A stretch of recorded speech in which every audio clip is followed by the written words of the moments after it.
Why Israel's prophetic timeline matters for your faith. Does it ever feel like the world is spiraling into chaos? Maybe you're scrolling through your phone late at night, or you catch a headline that makes your stomach drop. When you see the constant turmoil in the Middle East, it's hard not to feel a deep sense of anxiety. Welcome to the Open Table, where we find solid ground in these times. What if the conflict and headlines we're seeing aren't random at all, but are part of a story that proves God keeps his promises? What if the story of one nation could provide an unshakable anchor for your faith today? In the next few minutes, we're going to see how Israel's ancient prophetic timeline does exactly that. Stay with us, because this isn't just about history. We're going to connect it all to one of the most powerful and personal promises God makes directly to you. To understand where we are, we have to see where it all began. Israel's entire story is built on a covenant, a sacred agreement with God, and that relationship had clear consequences. In the book of Deuteronomy, God laid it out plainly.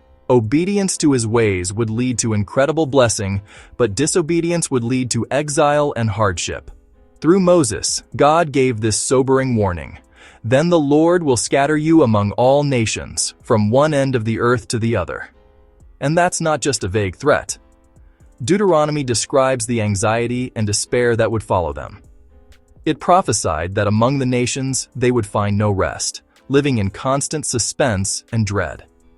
And that's exactly what happened. It wasn't one single event, but a series of them. First came the Assyrian and Babylonian exiles, which uprooted and scattered the people.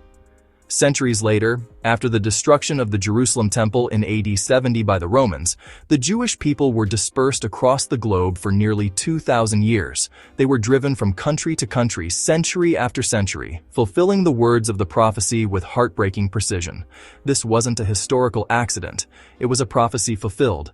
Have you ever felt the painful consequences of a wrong turn in your own life? Have you ever looked back and wondered if you were too far gone for a second chance? That's where the nation of Israel was scattered, persecuted, and seemingly hopeless. But here's the key. This was never the end of the story. God takes disobedience seriously, but he never, ever abandons his promises. The very same prophets who warned of scattering also promised a miraculous return. The prophet Isaiah declared that God would set his hand a second time to recover the remnant of his people from the four corners of the earth. Ezekiel, another prophet in exile, was given one of the most stunning visions in the entire Bible. God took him to a valley filled with dry, scattered bones. God asks him, "Son of man, can these bones live?" The bones represented the house of Israel, a people who felt their hope was completely lost. Then God commanded Ezekiel to speak to the bones, and a rattling sound began as they came together, were covered with flesh, and stood up as a vast army, but they had no life in them. Finally, God commanded him to prophesy to the breath, and the Spirit of God entered them, bringing the nation back to life. For nearly 2 millennia, this prophecy looked impossible. The Jewish people were dispersed. The land was described by many as desolate, and their ancient language of Hebrew was no longer a commonly spoken language of daily life. And yet, against all odds, in May of 1948, Israel was reborn as a nation-state. A physical return to the land happened, just as the prophets described. The desert began to bloom, just as Isaiah prophesied.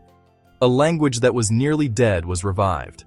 It was a valley of dry bones coming back to life. This wasn't just a political event. It was a staggering fulfillment of a promise God had kept through the centuries. If seeing God's faithfulness on this grand scale is already building your faith, go ahead and hit that subscribe button.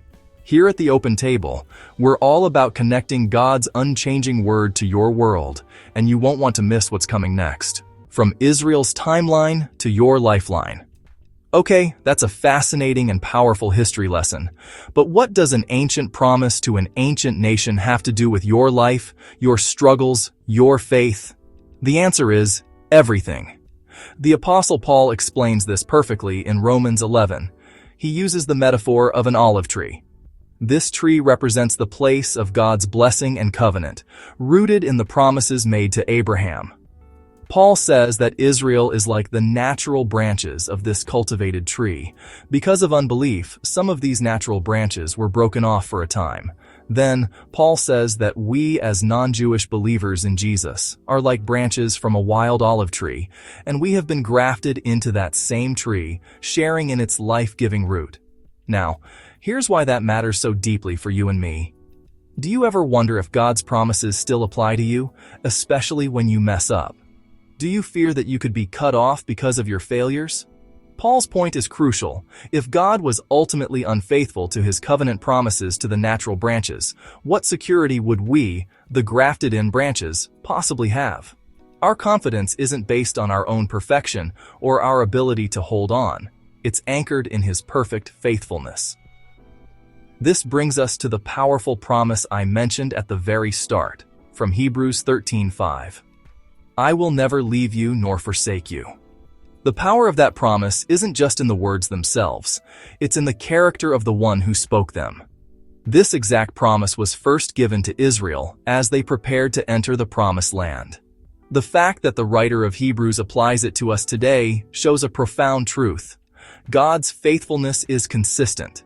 If God keeps his covenant with the nation of Israel through millennia of scattering, struggle, and exile, you can be absolutely certain he will keep his promises to you.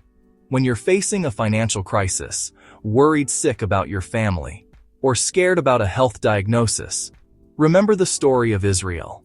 It stands as your historical proof. God disciplines, but he does not abandon. He prunes, but he does not uproot. His promises are unbreakable. This prophetic timeline isn't just about the past. It points directly to our future hope. Many Bible scholars believe that prophets like Zechariah and Ezekiel describe a future time when a regathered Israel becomes the focus of world events, a time when nations will gather against Jerusalem. But here's the crucial thing to understand. These prophecies were never given to make us anxious or fearful. They were given to build confident hope. Seeing these ancient words take shape in the headlines shouldn't cause us to fear. Instead, it should encourage us to live with bold purpose. It's a powerful reminder that history is not a random series of chaotic events. It is heading somewhere specific toward a glorious and promised conclusion with the return of the King. Prophecy is the ultimate antidote to fear. It doesn't mean we'll understand every detail in advance, but it gives us the bigger picture. It shows us that even in what looks like chaos, God is completely and sovereignly in control. It lifts our eyes from our immediate troubles to the unshakable reality that God is working his plan out, just as he always has. So, Israel's prophetic timeline isn't just an interesting academic study. It's a living, breathing demonstration of God's character.